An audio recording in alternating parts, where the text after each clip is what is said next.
Dumating na po yung ating pyesa. Ito yung para sa water seal. Ito.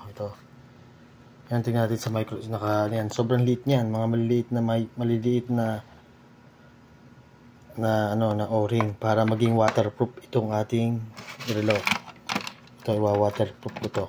Nagtanggal na ako ng isa. Lahat ng mga butas na yan ay aking iwa-waterproof. Bale, ayan nasa microscope yan. Tingnan natin doon sa malaking monitor. Yan siya. Yan, pakita natin. Yan, liit niya. Ayun, nalagyan ko na siya ng o-ring doon sa gitna. Yan. Bale, yan po yung aking microscope na malaki. Ganyang kalaki.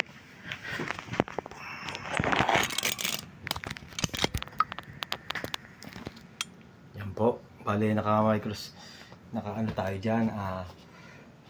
Bale, ito ay dito makikita natin na zoom natin.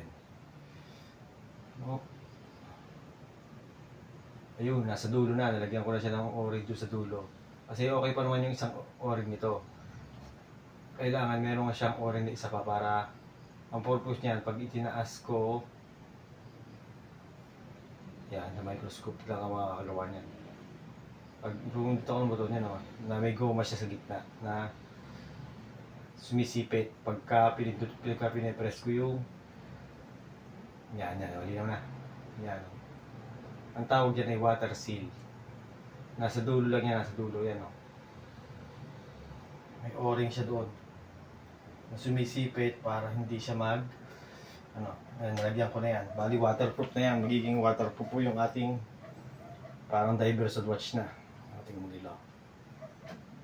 Microscope ay kumana ng ating magso. Yun, ang dulo. Kita-kit nyo yung dulo. Yan, ang dulo. Yan. May goma na yan. Meron na siyang water seal. Para hindi papasok. Bali, dalawang o-ring nito. Tabi at saka git. Hindi pa ako maglagay ng isa pa dito. Para talagang water seal siya.